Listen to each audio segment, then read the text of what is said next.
விடுதலை பயண நூலிலிருந்து வாசகம். அதிகாரம் 17, இறைவசனம் 8 முதல் 13 முடிய. விடுதலை பயண நூலிலிருந்து வாசகம். அந்நாட்களில் அமேலேக்கியர் இரபிதிமில் இஸ்ரேலரை எதிர்த்து போரிட வந்தனர். மோசே யோசுவாவை நோக்கி, நம் சார்பில் தேவையான ஆட்களை தேர்ந்தெடு. நாளை நீ போய் அமேலேக்கியரை எதிர்த்து போரிடு. நான் கடவுளின் கோலை கையில் பிடித்தவாறு குன்றின் உச்சியில் நின்று கொள்வேன் என்றார். அமேலேக்கியரை எதிர்த்து போரிட மோசே கூறியவாறு யோசுவா செய்யவே மோசே, ஆரோன், கூர் என்பவர்கள் குன்றின் உச்சிக்கு ஏறிச் சென்றனர். மோசே தம் கையை உயர்த்தியிருக்கும் போதெல்லாம் இஸ்ரேலர் வெற்றி அடைந்தனர். அவர் தம் கையை தளரவிட்ட போதெல்லாம் அமேலேக்கியர் வெற்றி அடைந்தனர். மோசேயின் கைகள் தளர்ந்து போயின. அப்போது அவர்கள் கல்லொன்றை அவருக்கு பின்புறமாக வைக்க அவர் அதன் மேல் அமர்ந்தார். அவர் கைகளை ஆரோன் ஒரு பக்கமும் கூர் மறுபக்கமுமாக தாங்கி கொண்டனர். இவ்வாறாக அவர் கைகள் கதிரவன் மறையும் வரை ஒரே நிலையில் இருந்தனர்.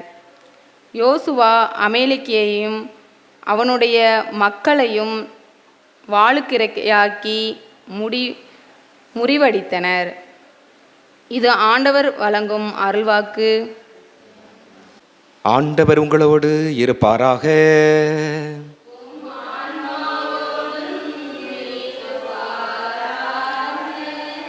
லூக்கா எழுதிய தூய நற்செய்தியிலிருந்து வாசகம்.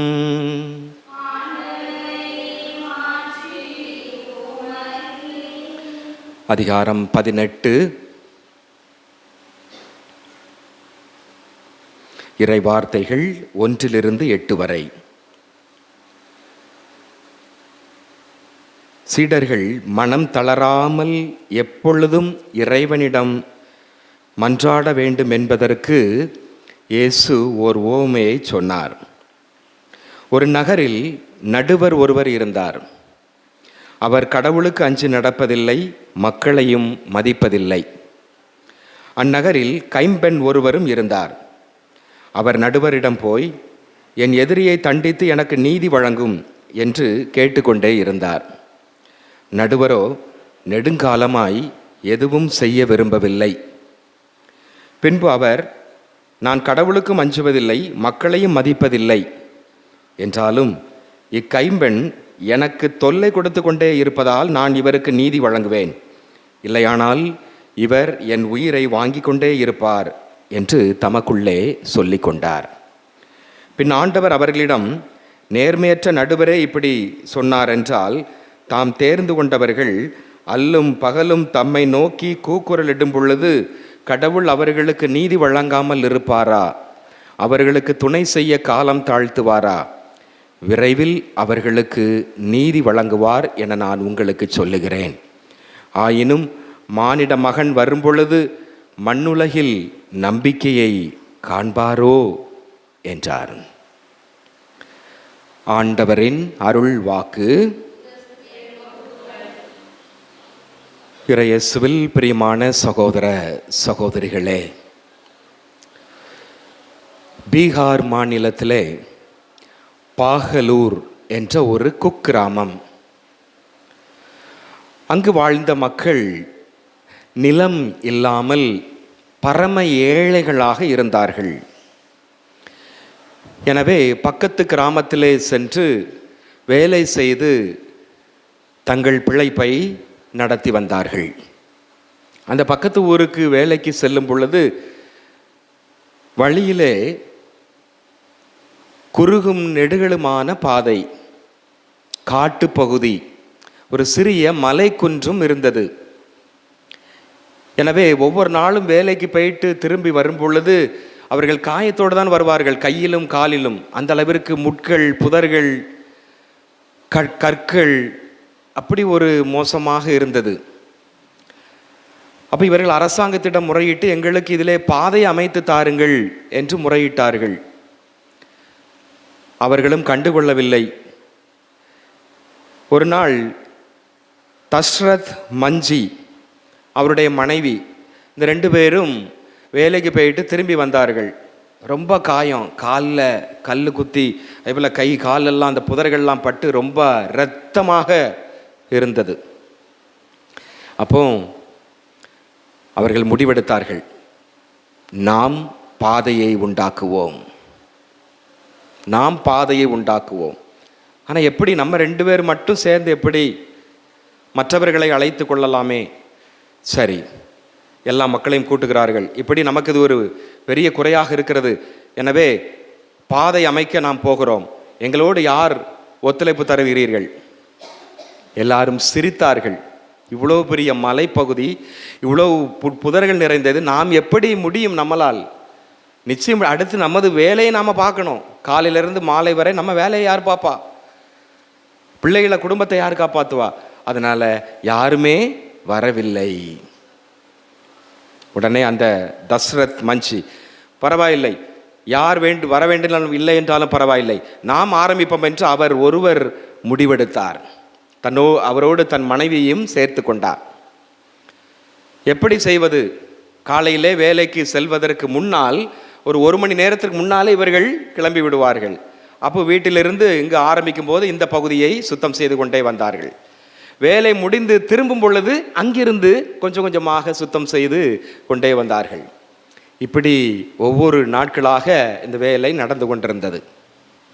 ஆனால் அவர்களுக்கும் சோர்வு, மனத்தளர்ச்சி. அடுத்து அந்த மக்களும் வருவோர் போவர் எல்லாம் எள்ளி நகையாடினார்கள், சிரித்தார்கள்.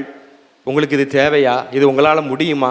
இவ்வளோ பெரிய ஏறக்குறைய 2 கிலோமீட்டர் தூரம், இவ்வளோ பெரிய மலைப்பாங்கான காட்டு பகுதி, இதை எப்படி நீங்கள் பாதை உருவாக்குவீங்க அப்படின்னு சொல்லிட்டு மக்களிடம் இருந்த வசை மொழிகள், கேலி சிரிப்புகள். ஆனால் இதையெல்லாம் தாண்டி, இந்த தடைகளெல்லாம் தாண்டி அவர்கள் விடாமல் ஒவ்வொரு நாளும் காலை மாலை கொஞ்சம் கொஞ்சமாக வேலை செய்து கொண்டே இருந்தார்கள். பாதையை உருவாக்குகின்ற பணி சிறப்பாக நடைபெற்றது.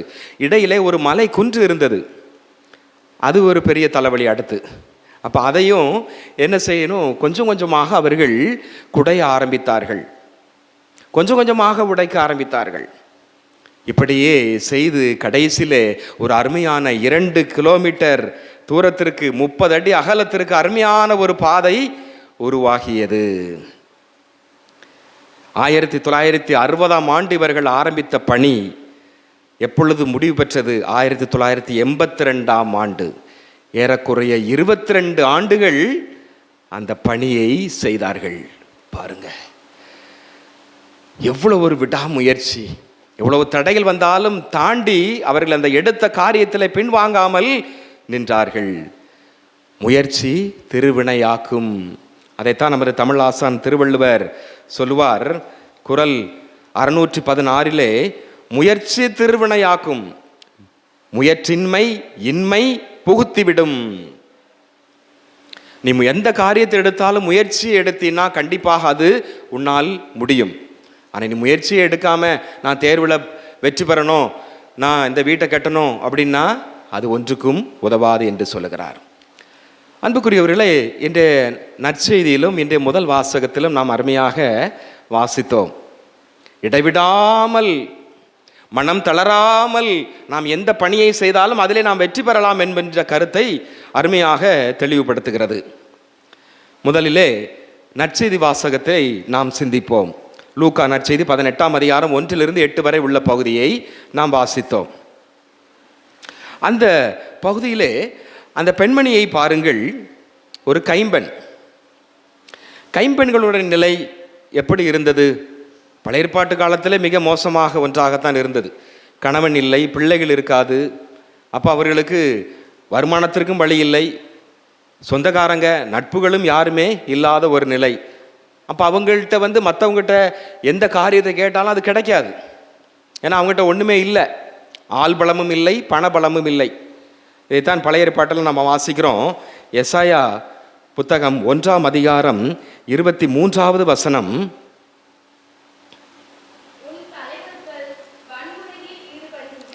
தலைவர்கள் வன்முறையில் ஈடுபடுகின்றார்கள்.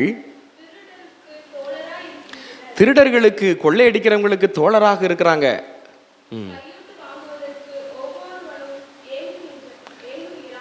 கையூட்டு வாங்குகிறாங்க, லஞ்சம் வாங்குகிறார்கள்.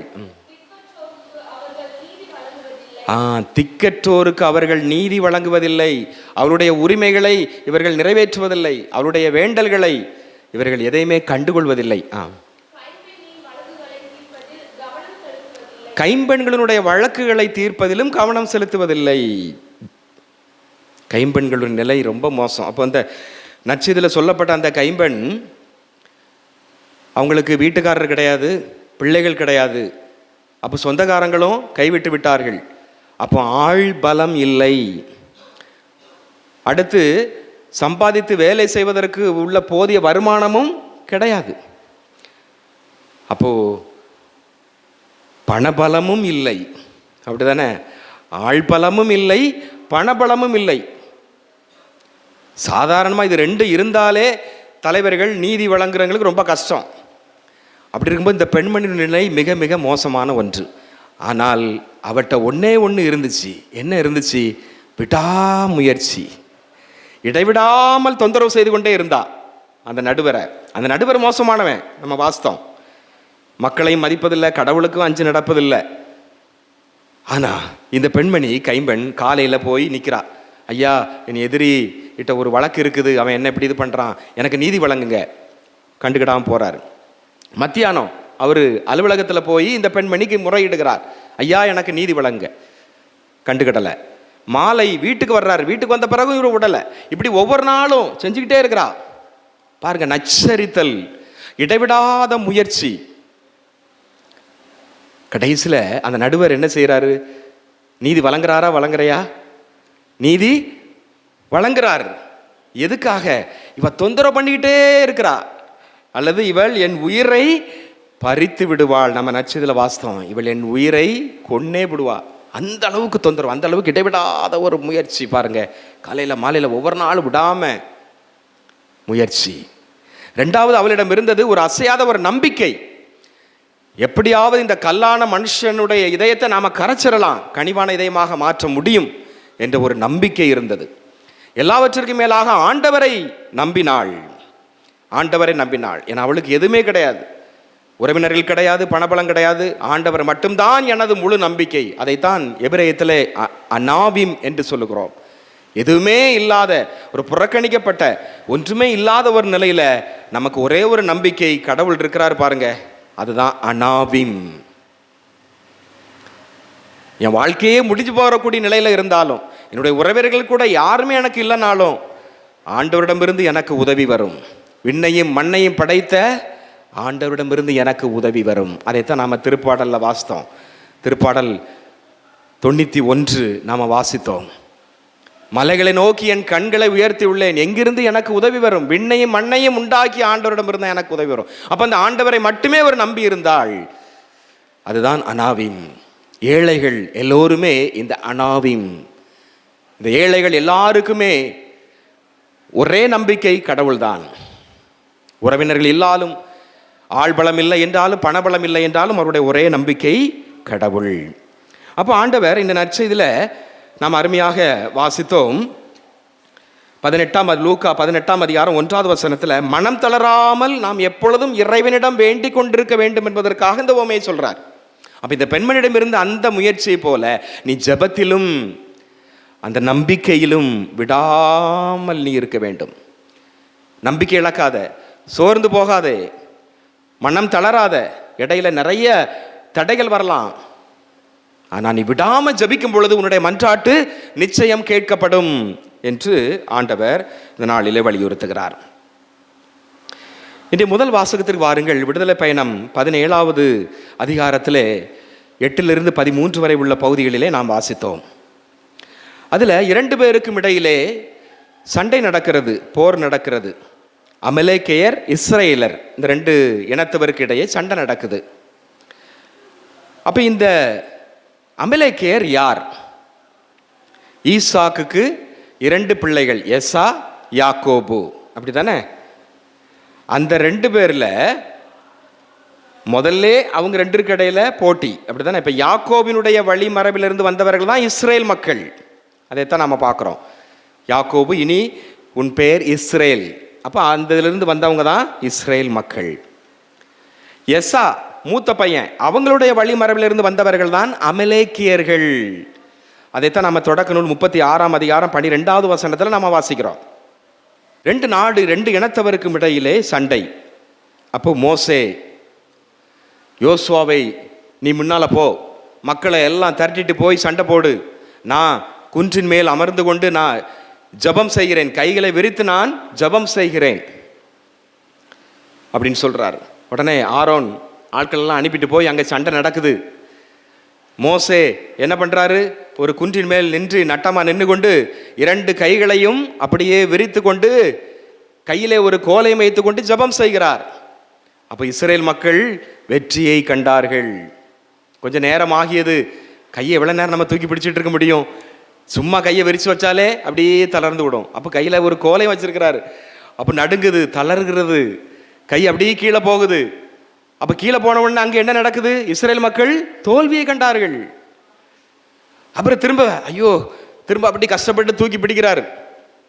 வெற்றியை கண்டார்கள். அப்புறம் அவருக்கு ரொம்ப தளர்ச்சி. பக்கத்தில் இருந்து ஆரோன் கூர் பார்க்குறாங்க. அவரை மோசைய ஒரு சின்ன கல்லை போட்டு அது மேலே உட்கார வைக்கிறாங்க. வச்சுட்டு ரெண்டு கை இருக்குல்ல, ஆரோன் ஒரு புறமும் கூர் ஒரு புறமும் கையை தாங்கி கொண்டார்கள். அப்போ சண்டை நடக்கிறது, அவர்கள் வெற்றியை அடைந்தார்கள். அதைத்தான் நாம் வாசிக்கின்றோம். எபிரேயர் 12ஆம் அதிகாரம் 12வது வசனம்.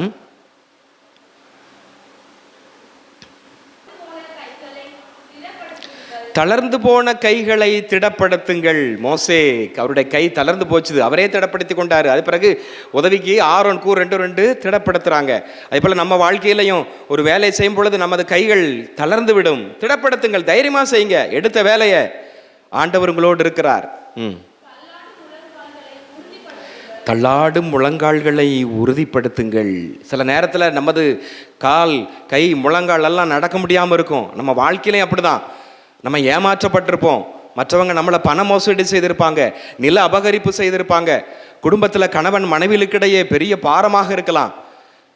மனத்தாங்கல் காரணமாக ரெண்டு பேரும் பிரிஞ்சிருக்கலாம். ஒவ்வொரு நாளும் குடும்பத்தில் சண்டை. பாருங்க, வாழ்க்கையில் கையும் காலும் தளர்ந்து போன மாதிரி நம்ம பல நேரத்தில் இருப்போம். கவலைப்படாதீங்க, திடப்படுத்துங்கள். கடன் தொல்லையா, குடும்ப பாரமா, கணவன் மனைவி பிரச்சனையா, உங்களை பிறர் ஏமாற்றி விட்டார்களா, உங்களை பற்றி இல்லாத பொல்லாதெல்லாம் சொல்லி வசைமொழி கூறுகிறார்களா, சோர்ந்து போகாதே, மனம் தளர்ந்து போகாதீங்க, துணிந்து நில்லுங்கள், உங்களுடைய கைகளை உயர்த்துங்கள். ஆண்டவர் உங்களுக்கு வெற்றி தருவார், ஆண்டவர் உங்களோடு இருப்பார். கைகளை உயர்த்த வேண்டும். நாம் ஆண்டவரிடம் ஜெபம் செய்யும் பொழுது கூட கைகளை உயர்த்தி ஜெபம் செய்யும் பொழுது அது வெற்றியாக முடிகிறது. 1 அரசர் புத்தகம் 8ஆம் அதிகாரம் 22வது வசனம். சாலமன் மன்னர் ஆண்டவருடைய பலிபீடத்தின் முன்னால் நின்று கொண்டு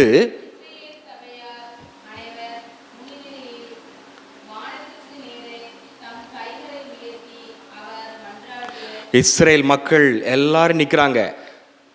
வானத்தை பார்த்து அவர் என்ன பண்றார்? எப்படி வேண்டாராம்? கைகளை உயர்த்தி ஆண்டவரை நோக்கி வேண்டுகிறார். அந்த விண்ணப்பம் கேட்கப்பட்டது. எனவே நாம் கைகளை விரித்து நாம் ஜெபம் செய்ய வேண்டும். சில நேரத்தில் தளர்ச்சி அடையும் குடும்ப பாரத்தில். கவலைப்படாத, ஆண்டவரை நோக்கி உன் கைகளை தூக்கு, ஆண்டவரிடம் ஓடி வா, அவர் உன் குறையை தீர்த்து வைப்பார். 1 தீமோத்தேயு 2ஆம் அதிகாரம் 8வது வசனம்.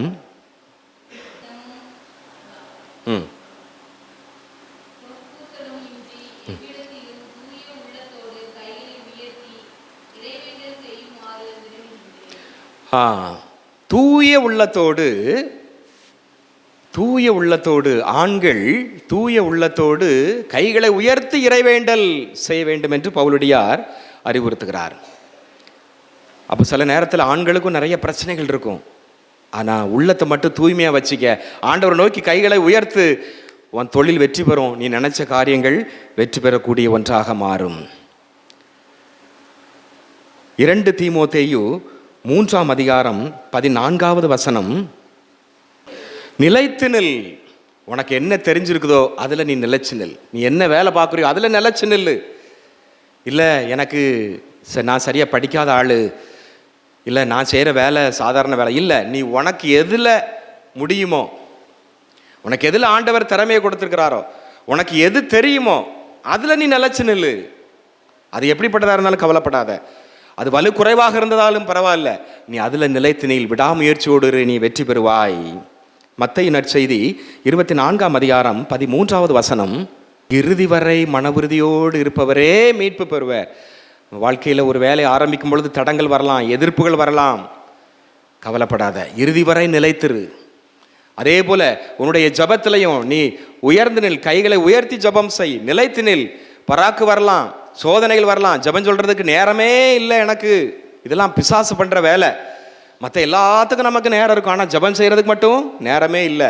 பிசாசு நமக்கு ஒரு பகைவன், அவன் தான் நமக்கு ஒரு தடை, அவன் நமக்கு எதிர்த்து நிற்பான். ஆனால் அதையும் நாம் விடாமுயற்சியோடு இறுதி வரை நாம் ஜபத்தில் நிலைத்திருக்க வேண்டும். நாம் எடுத்த வேலையிலே நாம் நிலைத்திருக்க வேண்டும்.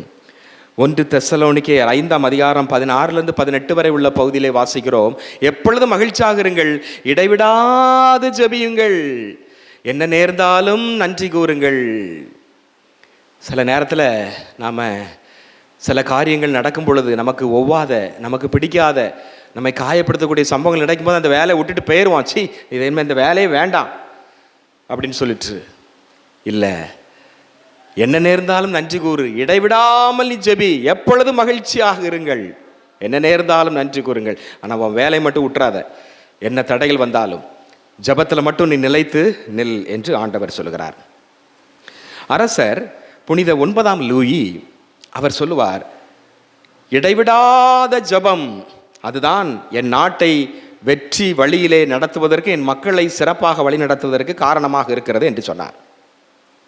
ஆர்கமெடிஸ் என்ற ஒரு அறிவியல் மேதை நெம்புகோல் தத்துவத்தை கண்டுபிடித்தார். அப்படின்னா என்ன, கனமான பொருட்கள் இருக்கு, அதை தூக்க முடியல, மேலே தூக்கணும் அப்படின்னா ஒரு மைய புள்ளி, ஒரு கோலை வைத்து, அந்த கோலை அந்த மைய புள்ளியில் வைத்து நாம் அமுக்கும் பொழுது கனமான காரியங்கள் மேலே சென்று விடுகிறது. அப்போ நமது மைய புள்ளி என்ன? ஜபம்தான் நமது குடும்பத்திலே நமக்கு ஒரு மைய புள்ளியாக இருக்கிறது. அன்புக்குரியவர்களே, ஜபம் இல்லை என்றால் ஒன்றுமில்லை. எனவே அந்த ஜபம்தான் நம்மை எவ்வளோ பெரிய வாழ்க்கையில் கஷ்டமாக இருந்தாலும் பாரமாக இருந்தாலும் அது லகுவாக்கி ஆண்டவரிடம் உயர்த்தி உன்னை கொண்டு போய் சேர்க்கும். எனவே ஜபத்திலே நாம் இடைவிடாமல் நிற்க வேண்டும்.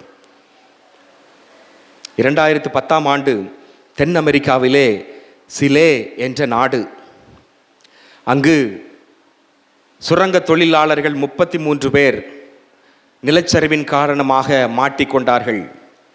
போராடி கொண்டிருக்கிறார்கள். மீட்பு பணிகள் நடந்து கொண்டிருக்கிறது. அந்த சுரங்கத்திற்கு வெளிப்புறமாக துளையிட்டு துவாரமிட்டு குழாய் அமைத்து அவர்களை வெளியே கொண்டு வருவதுதான் முயற்சி. இந்த நேரத்தில் அவருடைய குடும்பத்தில் உள்ளவர்கள் எப்படி இருக்கும்? பிள்ளைகள், மனைவி, சொந்தக்காரங்க எல்லாம் பதறி கொண்டிருந்தார்கள். இந்த நேரத்தில் திருத்தந்தை பெனடிக்ட் அவர்கள் இருந்தார். கலங்காதீர்கள், தளராமல் ஜபம் செய்யுங்கள் என்று ஜபமாலையை கொடுத்து அனுப்பினார். ஜபமாலையை செய்ய கொண்டார். ஜபம் செய்யுங்கள் என்று சொல்லுகிறார், அவரும் செய்கின்றார். வழிபாடுகள் நடத்தப்படுகிறது. கடைசியிலே அந்த 33 தொழிலாளர்களும் உயிரோடு மீட்கப்பட்டார்கள். இடைவிடாத ஜபம், இடைவிடாத ஜபம். ஆண்டவரை நோக்கி நச்சரிச்சுக்கிட்டே இருக்கும் பொழுது கண்டிப்பாக அவர் தருவார். அது கண்டிப்பாக அது வெற்றி தரும். உரோமையர் 8ஆம் அதிகாரம் 26, 27. நம்ம ஜபம் செய்யும்போது பராக்குகள், சில நேரம் ஜபம் செய்ய விருப்பம் இல்லை, வேடிக்கை, ஜபத்தில் என்ன இருக்குது, விரக்தி, நம்ம கேட்டது என்ன கிடைக்கா போகுது, இப்படிலாம் பல நேரத்தில் நமக்கு ஒரு சலிப்பு வருது, ஒரு விரக்தி வருது.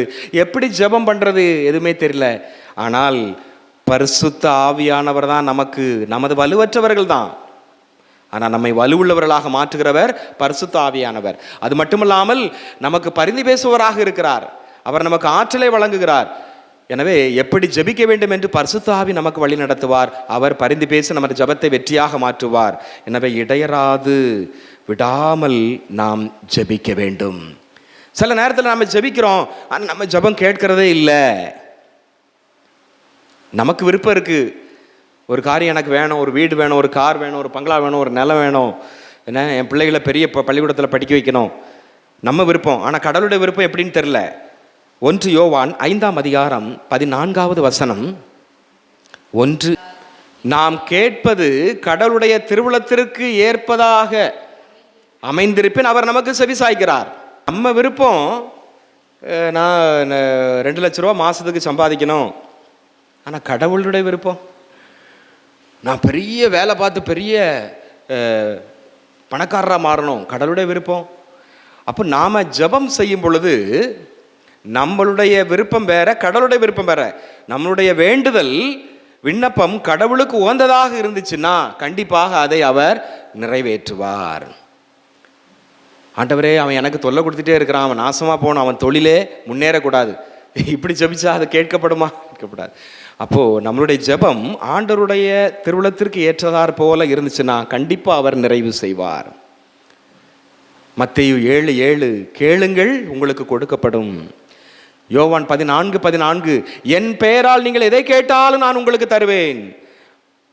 ஆண்டவருடைய பெயரை சொல்லி நாம் கூப்பிடும் பொழுது கண்டிப்பாக அவர் நமக்கு தருவார். திருப்பாடல் 34:6 இந்த ஏழை கூவி அழைத்தான், ஆண்டவர் அவனுக்கு செவி சாய்த்தார், எல்லா விதமான நெருக்கடியிலிருந்தும் அவனை விடுவித்து காத்தார்.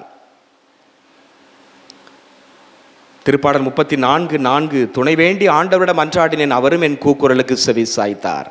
எனவே அன்புக்குரியவர்களே, நமது ஜெபம் இடைவிடாமல் ஜெபிப்போம், ஆண்டவர் நமது விண்ணப்பத்தை நிறைவு செய்வார். அதே போல் நாம் அன்றாட வாழ்க்கையிலே அன்றாட காரியங்களில் எந்த பணியை நாம் ஆரம்பித்தாலும் அந்த பணியை, அந்த நல்ல பணியை, நல்ல நல்ல அருமையான பணியை நாம் தொடர்ந்து செய்வோம். அதற்கு தடைகள் சோதனைகள் வந்தாலும் விடாமுயற்சியோடு இடைவிடாமல் நாம் அதை செய்து கொண்டே இருப்போம். அதில் வெற்றியை காண்போம், வாழ்க்கையிலே முன்னேறுவோம், இறைவனோடு இணைந்தவர்களாக அந்த நம்பிக்கையில் பலப்படுத்தக்கூடியவர்களாக மாறுவோம். ஆமேன்.